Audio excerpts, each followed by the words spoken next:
अगली एडजस्टमेंट जो है आपकी वो किसकी है? Prepaid expense. प्रीपेड एक्सपेंस मतलब क्या होता है prepaid expense? Paid in advance. ठीक है, अब यहाँ पे मत रुक जाओ ना, पेड इन एडवांस पे। ठीक है, जैसे हम अपनी नॉर्मल लाइफ में कहते हैं हमारे को रिचार्ज करवाना है, प्रीपेड करवा लो। मोबाइल का रिचार्ज करना होता है प्रीपेड, कहते हैं जब तक रिचार्ज नहीं करवाओगे, केबल का रिचार्ज नहीं करवाओगे, मोबाइल का रिचार्ज नहीं करवाओगे, तब तक वो फैसिलिटी आपको। मेट्रो में भी जाते हो तो ऐसा थोड़ी होता है कि मेट्रो में जहां पे पहुंचोगे, हाँ भाई मैं कन्हैया नगर से निकला, चांदनी चौक पहुंचा, अब चांदनी चौक तक की टिकट कटवाऊंगा। आप तो जाओगे, उसको बताओगे सर मैं कन्हैया नगर मेट्रो स्टेशन पे चढ़ रहा हूँ, मुझे उतरना है कनॉट प्लेस। वो कहेगा पहले कनॉट प्लेस तक के पैसे दे, वो भी प्रीपेड है। आप बस में गए, पहले टिकट काट लेता है ना, वो भी क्या है, आपने ट्रेन की बुकिंग करवाई, उसने भी क्या कहा भाई यहाँ पे जाना है पहले पैसे दे, वो भी क्या है प्रीपेड। आपने प्लेन की टिकट बुक कराई, वहां पे भी क्या हुआ प्रीपेड। आप आईपीएल का मैच देखने गए क्रिकेट का, तो वो क्या कहते हैं मैच देखने के बाद भारत हारेगा तो मैं पैसे नहीं दूंगा, वो कहते हैं भारत हारे, ऑस्ट्रेलिया हारे, इंग्लैंड जीते, कोई भी चीज है मैच की टिकट पहले लेनी पड़ेगी। तो जो पैसा हम एडवांस में पेड कर देते हैं बेसिकली वो प्रीपेड कहलाता है लेमन लैंग्वेज में। आमतौर पर हम ऐसे ही समझते हैं, लेकिन अकाउंट्स में थोड़ा सा और समझिए क्या है। यहाँ पे ना इसको ऐसे समझे तो बुक में भी लिखा हुआ है, और बिल्कुल कंफ्यूज नहीं होना अकाउंट्स के बच्चों। ठीक है, paid in advance for the next financial. ठीक है, इसको एग्जांपल के थ्रू समझते हैं जरा। अच्छा एक और चीज समझ लीजिए, क्योंकि हमने एडवांस में पेड कर दिया, जिस चीज के लिए हमने एडवांस में पेड कराया ना उसका बेनिफिट हमारे को नेक्स्ट फाइनेंशियल में मिलेगा। तो ये हमारे लिए क्या हो जाती है, एक तरीके की करंट एसेट्स हो जाती है। क्या हो जाती है? करंट एसेट्स हो जाती है। ठीक है, देखिए एग्जांपल समझते हैं, सपोज करो। अच्छा चलो पहले हम आपकी बात कर लेते हैं, स्टूडेंट्स की बात कर लेते हैं। एक बच्चा आया मेरे पास आया, वो उसने है ना सपोज करो मई में मतलब अटेंड कर ली क्लास, ज्वाइन कर लिया। मैंने उसे बोला भाई 2000 रुपीज पर मंथ आपकी क्या है फीस है। कह रहा सर ट्रायल क्लास लूंगा, कह रहा सर ट्रायल क्लास लूंगा, 2 या 3 ट्रायल क्लास लूंगा। ठीक है, मैंने कहा ठीक है 3 ट्रायल क्लास ले लो। 3 ट्रायल क्लास ले ली, मैंने कहा भाई फीस, कह रहा सर हाँ दे दूंगा, बताओ कैसे देनी है। सर मंथली देनी है, ईयर की। मैंने काम करो आप है ना मुझे पूरे साल की फीस दे दो। तो हिसाब लगाओ मई जून जुलाई अगस्त सितंबर अक्टूबर नवंबर दिसंबर जनवरी फरवरी मार्च 11 महीने की फीस बनी। मैंने कहा आप एक काम करो, 11 महीने की जो फीस है ना 2000 रुपए के हिसाब से कितने दे दो। अगर आप मेरे को एक साथ दे दोगे ना मैं आपको डिस्काउंट भी दे दूंगा। आप यहाँ पे एक और चीज समझिए, जब हम किसी को थोड़ा सा ऐसा होता है कई बार हम एडवांस में जब किसी को पैसे दे देते हैं तो आपको डिस्काउंट भी देते हैं, जैसे सीडी कहा जाता है, कैश डिस्काउंट या रिबेट कह देते हैं। मतलब तू एक साथ दे, मैं 20,000 रुपए की आपको क्या दे दूंगा, आपको 20,000 रुपए फीस लूंगा, सेटल कर दूंगा। ठीक है, तो मैं उसके सामने दोनों ऑप्शन रख दिए कि भाई आप 2,000 रुपए पर मंथ दो या एक साथ आप पूरे 11 महीने की क्या दे दो 20,000 रुपए दे दो। तो उसने फिर मेरे से सवाल पूछा, मैं उसे ना प्रीपेड वर्ड समझा ही रहा था।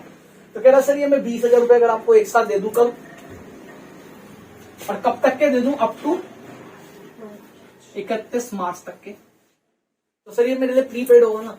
मैंने कहा नहीं, अकाउंट्स के अंदर प्रीपेड के लिए क्या लिखा है, paid in advance for the next financial year. अब यहाँ पे वो बच्चा ये कह रहा है कि सर ठीक है अगर वो पूरे 20,000 रुपए भी दे देता है तो मैं उसको बोल रहा हूँ ये प्रीपेड नहीं, लेकिन वो एक कह रहा है, फिर मैं उसको एग्जांपल दे रहा हूँ, वो क्या कह रहा है मैं उसे समझाता हूँ।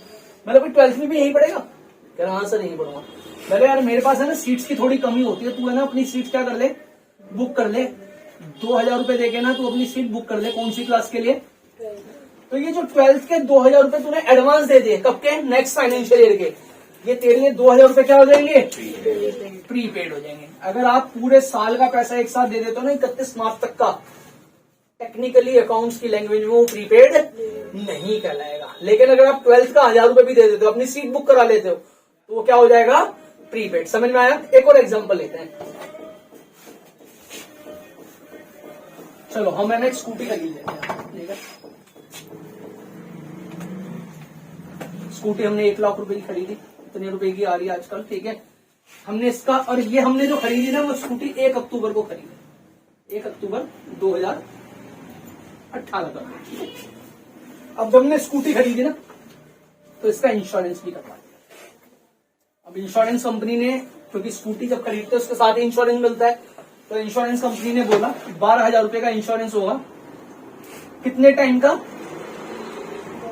1 साल का। 1 साल का मतलब यहाँ पे क्या हो गया? 12 महीने का। कितने का? अगर हम इस 12,000 रुपए का, ये जो 1 साल का इंश्योरेंस है 12 महीने का, अगर हम इसे देखें, अगर हमने इसे 1 अक्टूबर को करवाया है, 1 अक्टूबर 2018 को, तो ये खत्म कब होगा? 30 सितंबर 2019। यहीं पे 1 साल होगा ना, 30 सितंबर 2019 को। इसके बीच में क्या आएगा? 31 मार्च 2019 और 1 अप्रैल 2019। ऐसे बाइफिकेट कर सकते हैं ना इसको बेसिकली, ठीक है ना। तो बेसिकली हमने क्या करा है, ये जो 6 महीने के पैसे जो 12,000 रुपए दिए, ये पिछले साल के 6 महीने के पैसे दे दिए, और ये 1 अप्रैल से जो नेक्स्ट फाइनेंशियल ईयर चालू होगा, हमने पूरे 12,000 दिए ना, तो 6,000 रुपए हमने नेक्स्ट फाइनेंशियल ईयर के भी दे दिए। ये जो 6,000 रुपए हमने नेक्स्ट फाइनेंशियल ईयर के दिए ना, जबकि हमने उसे पेड कितने करे एक साथ? बोलो कितने करे? 12,000। तो ये जो 6,000 रुपए नेक्स्ट फाइनेंशियल ईयर के लिए एडवांस में पेड करे ना, ये हमारा क्या बन जाएगा? प्रीपेड एक्सपेंस बन जाएगा। क्या बन जाएगा? अब इसका ट्रीटमेंट देख लेते हैं, ठीक है। हमारा ये ट्रायल बैलेंस दे रखा है,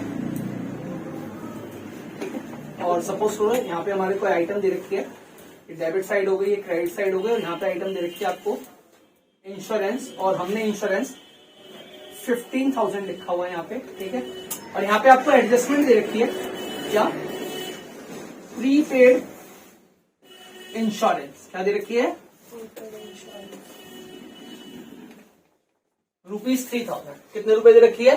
प्रीपेड इंश्योरेंस कितने रुपए? 3,000। अब इसका ट्रीटमेंट क्या करेंगे? पहले P&L अकाउंट बनाएंगे, ठीक है। यहाँ पे लिखेंगे क्या? टू इंश्योरेंस कितने रुपए? 15,000, ठीक है।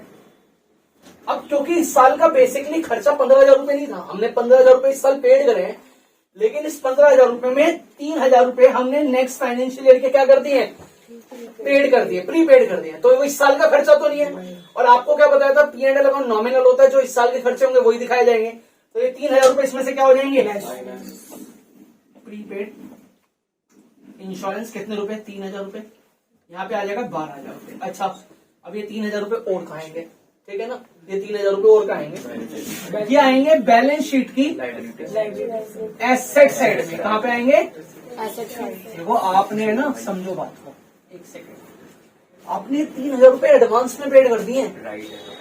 आपका राइट है कि आने वाले टाइम में इस 3,000 रुपए के बदले में आपको फैसिलिटी मिलेगी, और जिस चीज की आपको फैसिलिटी मिलेगी, जिस चीज के आपने पैसे पेड कर दिए होंगे पहले, वो आपके लिए लाइबिलिटी नहीं है, वो आपके लिए एसेट्स है। और उसका जो नेचर है वो करंट एसेट्स है। क्या है? करंट एसेट्स है। तो हम यहाँ पे लिखेंगे, यहाँ पे प्रीपेड इंश्योरेंस कितने रुपए? 3,000। 12,000 नहीं, हमने 3,000 ही दिए हैं। जो एक्स्ट्रा दिए हैं नेक्स्ट फाइनेंशियल के वो 3,000 है। तो प्रीपेड में कितने रुपए आएंगे? ये लाइबिलिटी में नहीं है, ये सारे एसेट साइड में। ये बैलेंस शीट हम दोबारा बना लेते हैं। यहाँ पे ये बैलेंस शीट है, ये एसेट साइड है, और यहाँ पे आ जाएगा प्रीपेड इंश्योरेंस कितने रुपए? 3,000। अच्छा, ये इंश्योरेंस कौन सा होता है ये भी समझ लो, छोटा सा। वैसे अधिकतर लोग इस पे बात नहीं करते। 2 तरीके के इंश्योरेंस होते हैं मेनली। एक होता है लाइफ इंश्योरेंस, एक होता है जर्नल इंश्योरेंस। लाइफ इंश्योरेंस मतलब आपके जीवन का बीमा। आप टीवी पे ऐड भी देखते होंगे, जिंदगी के साथ भी और जिंदगी के बाद भी। या एंडाउमेंट प्लान होते हैं। इसके अंदर क्या होता है? हम पैसे देते रहते हैं, प्रीमियम देते रहते हैं। अगर हमें कुछ हो जाता है, भगवान ना करे, तो हमारे परिवार को पैसा मिलता है, और अगर कुछ नहीं होता तो हमारे बुढ़ापे के काम ये पैसा आता है। ये पैसा जो हम लाइफ इंश्योरेंस में देते हैं ना, ये हमारे को वापस भी मिल जाता है, हमारे परिवार को मिल जाता है। लेकिन ये जो हम स्कूटी का इंश्योरेंस कराते हैं, कार का कराते हैं, बाइक का कराते हैं, मेडिकल कराते हैं, इसको जनरल इंश्योरेंस कहते हैं। इस पैसे का बेनिफिट आपको रिटर्न कोई नहीं होता। मतलब आप ऐसे समझो, पैसा आपको वापस नहीं मिलेगा। अगर आपने इंश्योरेंस करा रखा है और उस बीच में कोई दुर्घटना हो गई, जैसे आप स्कूटी लेके जा रहे हो या कोई मेडिकल इमरजेंसी होगी, तो आपको उसका क्लेम मिल जाएगा। ये नहीं है कि 1 साल के बाद आपने कोई क्लेम नहीं लिया तो आपको पैसे वापस मिल जाएंगे। तो मेडिकल इंश्योरेंस जो होते हैं, जो जनरल इंश्योरेंस होते हैं, इनका आपको क्लेम मिलता है, ये आपको रिटर्न बैक नहीं होते। जबकि जो लाइफ इंश्योरेंस होते हैं वो आपके लिए जिंदगी के साथ भी होते हैं, जिंदगी के बाद भी होते हैं। कई लोग उसे इन्वेस्टमेंट पर्पज से भी यूटिलाइज करते हैं, और कई लोग उन्हें फैमिली की सिक्योरिटी के लिए भी क्या करते हैं, यूज करते हैं कि यार हमारे को कुछ हो गया तो पीछे परिवार को कौन देखेगा, इसलिए लोग लाइफ इंश्योरेंस कराते हैं। तो मेनली वैसे तो कई तरीके की हम इंश्योरेंस की बात कर सकते हैं, लेकिन इंश्योरेंस हमारा पार्ट नहीं है। क्योंकि आप स्कूटी की बात कर रहे थे, तो मैंने बता दिया कि जो स्कूटी का अगर आप इंश्योरेंस कराओगे, टाटा AIG से करवाओ, और भी बहुत सारी कंपनी है, जनरल इंश्योरेंस है, सरकारी कंपनी है, तो वो जो भी इंश्योरेंस होगा। और एक और चीज, अधिकतर ये वाले इंश्योरेंस जो जनरल इंश्योरेंस होते हैं, जैसे आप LIC कराओगे, मंथली भी पेड कर सकते हो, क्वार्टरली भी पेड कर सकते हो, हाफ ईयरली। अधिकतर इस तरीके के जो इंश्योरेंस होते हैं general insurance, one shot payment होती है। आप एक साथ पूरे दो, एक साथ आपको 12,000 देने पड़ेंगे, ये नहीं आप 1,000 रुपए हर महीने करके, वो एक साथ लेते हैं। और अगर आपका कोई क्लेम आता है तो आपको क्लेम देंगे, कोई एक्सीडेंट हो जाए, कोई नुकसान हो जाए। और नहीं तो ये भी होता है, जैसे सपोज करो इस साल हमने 12,000 रुपए पेड करे, किसके बोलो, इंश्योरेंस के। अब हमने ना इस साल कोई क्लेम नहीं लिया भगवान, ठीक है ना, कोई क्लेम नहीं लिया, कोई दुर्घटना नहीं हुई, अच्छी बात है, कुछ नहीं हुआ। तो अगले साल सपोज करो ये जो क्लेम बैठ रहा है, सपोज करो 12,000 ही बैठता है, वैसे कई बार कम हो जाते हैं और कई बार ज्यादा भी हो जाते हैं, IRDA के हिसाब से, पॉलिसी इंश्योरेंस रेगुलेटर अथॉरिटी के हिसाब से। जैसे जो लाइफ इंश्योरेंस मेडिकल इंश्योरेंस है, उनका अमाउंट बढ़ गया है। तो इसमें है ना, आपने क्योंकि कोई क्लेम नहीं लिया, तो अगले साल आपको क्या मिल जाता है, NCB, मतलब नॉन क्लेम बोनस। मतलब जो पिछले साल 12,000 रुपए का हुआ था ना इंश्योरेंस, हो सकता है अगले साल 11,000 रुपए का हो जाए। तो अगर आप क्लेम नहीं लोगे तो इंश्योरेंस कंपनी आपको NCB अर्थात नॉन क्लेम बोनस भी देती है। प्रीपेड समझ में आया? कोई डाउट है? ठीक है।